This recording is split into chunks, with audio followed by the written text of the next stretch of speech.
Hello my all dear friends, मैं हूं आशीष और आप देख रहे हैं आशीष कॉमर्स क्लासेस। मेरे प्रिय साथियों, हम लोग अपने वीडियोस में बात कर रहे थे कॉस्ट अकाउंटिंग की, और कॉस्ट अकाउंटिंग में इसके पहले हम लोगों ने बहुत सारे कॉन्सेप्ट को पहले पढ़ लिया था। वे सारे के सारे वीडियोस आप सभी को इसी चैनल के प्लेलिस्ट में मिल जाएंगे। आप लोग वहां जाकर के सारे के सारे वीडियो को देख सकते हैं और उससे रेस्पेक्टिव नोट्स आप सभी लोग हमारी वेबसाइट www.ashishcommerceclasses.com पे प्राप्त कर सकते हैं, जिसका लिंक उन्हीं वीडियो के नीचे डिस्क्रिप्शन बॉक्स में दिया होगा। आप लोग उसको फॉलो कर सकते हैं। हम लोग कॉस्ट अकाउंटिंग में बात कर रहे थे मटेरियल मैनेजमेंट की। तो मटेरियल मैनेजमेंट में एक बहुत ही अच्छा टॉपिक और एग्ज़ाम में हमेशा पूछा जाने वाला टॉपिक है इकोनॉमिक ऑर्डर क्वांटिटी का, यानी EOQ का। तो हम लोग आज समझेंगे इस वीडियो में कि इकोनॉमिक ऑर्डर क्वांटिटी यानी EOQ का मतलब क्या होता है। इसमें हम लोग समझेंगे इसके मीनिंग को, फिर समझेंगे फॉर्मूला को, और इसी के बेस पे हम लोग एक क्वेश्चंस को, जो बहुत ही इजी क्वेश्चन, उसको हम लोग समझेंगे, उसको सॉल्व करेंगे। यदि आपके पास कोई प्रश्न होता है तो निश्चय ही आप लोग अपने सारे के सारे प्रश्नों को बता सकते हैं।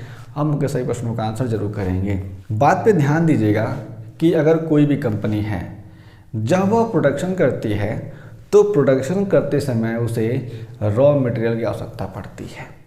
जब उसे रॉ मटेरियल की आवश्यकता पड़ती है तो उसे यह सोचना होता है, उसे विचार करना होता है, जो उसके मैनेजर्स होते हैं उन्हें, कि कितनी क्वांटिटी में हमें रॉ मटेरियल मंगाना चाहिए कि हमारा काम अच्छे तरीके से चल जाए। इसके लिए जब वे कंपनी के जितने भी मैनेजर्स होते हैं जो यह डिसाइड करते हैं कि कितना रॉ मटेरियल मंगाना चाहिए, इसके लिए वे EOQ का ही इस्तेमाल करते हैं, यानी इकोनॉमिक ऑर्डर क्वांटिटी का इस्तेमाल करते हैं। तो इकोनॉमिक ऑर्डर क्वांटिटी का मतलब क्या होता है, आगे हम लोग समझेंगे। पहले मैं आपको बताना चाहता हूं कि जो EOQ का कॉन्सेप्ट है यह हमारे लिए मटेरियल परचेज कंट्रोल से लिया गया है। हम लोग आगे देखेंगे तो कहा गया है मीनिंग में कि इकोनॉमिक ऑर्डर क्वांटिटी यानी EOQ is the ideal order quantity that minimises the total carrying cost and ordering cost in inventory management. यानी हम लोगों ने समझा हुआ है, इसमें कहा जा रहा है कि जो भी इन्वेंट्री मैनेजमेंट कर रही है कंपनी, उस इन्वेंट्री मैनेजमेंट के पर्सपेक्टिव से कोई भी कंपनी कितना आइडियल क्वांटिटी ऑर्डर करे कि उसका जो भी कैरिंग कॉस्ट और ऑर्डरिंग कॉस्ट है मिनिमाइज हो जाए। कैरिंग कॉस्ट और ऑर्डरिंग कॉस्ट के मिनिमाइज होने का मतलब ये हो सकता है कि अगर कोई भी कंपनी जब ऑर्डर कर रही है तो उस कंडीशन में जो भी उसके पास रॉ मटेरियल आ रहे हैं उसका कैरिंग कॉस्ट कम से कम लगे, और जो भी रॉ मटेरियल वो मंगा रही है उसको ऑर्डर करने में जो भी खर्चा आ रहा है वह कम हो। तो यहाँ पर हम लोगों ने इसको समझा। कहा गया था कि इकोनॉमिक ऑर्डर क्वांटिटी एक ऐसी आइडियल ऑर्डर क्वांटिटी है, यानी एक ऐसी एग्जैक्ट क्वांटिटी है जिसको मंगाएंगे तो हमारा जो भी टोटल ऑर्डरिंग कॉस्ट है और टोटल कैरिंग कॉस्ट है वो क्या हो जाए, एक तरीके से इक्वल हो जाए। इस कंडीशन में होना चाहिए। ठीक है, आगे हम लोग बात करते हैं फार्मूले की, तो हम लोग इसको देखेंगे। लेकिन इसके पहले मैं बता देना चाहता हूँ कि जो टोटल कैरिंग कॉस्ट है और ऑर्डरिंग कॉस्ट है, इसको हम लोग एक अनदर वीडियो में बहुत ही बढ़िया तरीके से समझ लेंगे कि जो टोटल कैरिंग कॉस्ट है वह क्या होता है और जो टोटल ऑर्डरिंग कॉस्ट होता है वह क्या होता है। और इसके साथ साथ हम लोग ये भी समझ लेंगे इन दोनों के बीच में डिफरेंसेस क्या होते हैं और समानता क्या होती है। ठीक है, फॉर्मूले की बात करेंगे तो कहा गया है फॉर्मूला √2 × A × O/C। ठीक है, where A is equal to annual demand of raw material. हम लोग कह सकते हैं कि जो एनुअल डिमांड है किसी भी कंपनी का, उसको हम लोग इसको ऐसे भी कह सकते हैं कि ये क्या है, annual requirements of raw material, या फिर हम लोग इसको कह सकते हैं कि annual consumption of raw material. O का मतलब होता है ऑर्डरिंग कॉस्ट पर यूनिट और C का मतलब होता है carrying cost per unit per year. ठीक है, आगे कहा गया है by using the EOQ formula businesses can make informed decision about the quantity to order। जब कोई भी कंपनी EOQ फॉर्मूलों का इस्तेमाल करती है तो वह इस डिसीजन को ले पाती है कि उसे कितनी क्वांटिटी ऑर्डर करनी चाहिए।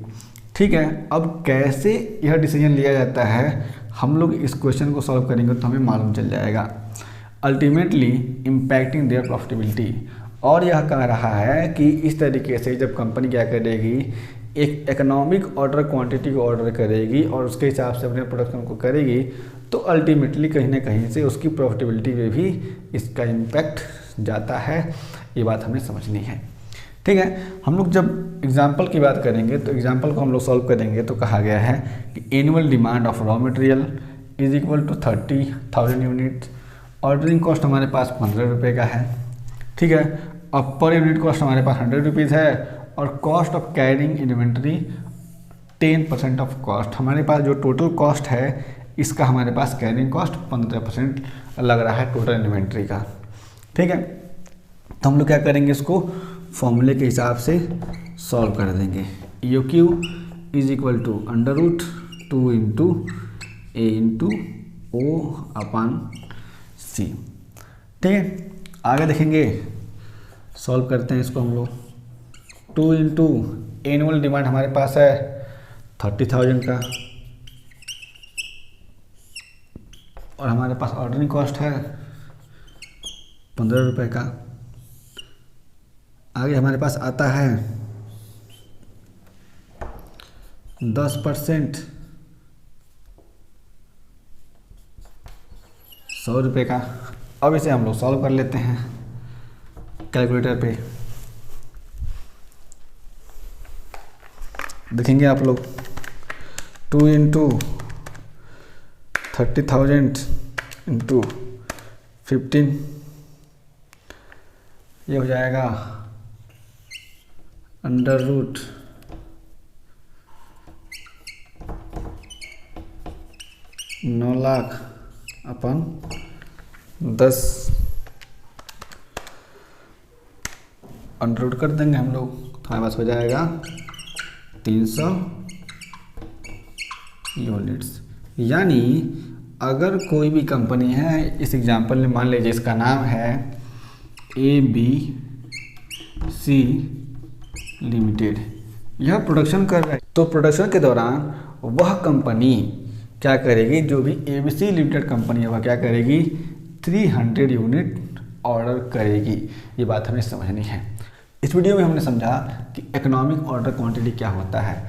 इसके बारे में यदि आपके पास कोई प्रश्न होता है तो निश्चय ही आप लोग अपने सारे प्रश्नों को बता सकते हैं। हम लोग आने वाले वीडियोस में जो भी इसके एलिमेंट हैं, क्या ऑर्डरिंग कॉस्ट और कैरिंग कॉस्ट, इसको हम लोग विधिवत समझने वाले हैं, इसके बारे में चर्चा करने वाले हैं। हम लोग फिर से मिलेंगे एक नए वीडियो के साथ, तब तक के लिए जय हिंद।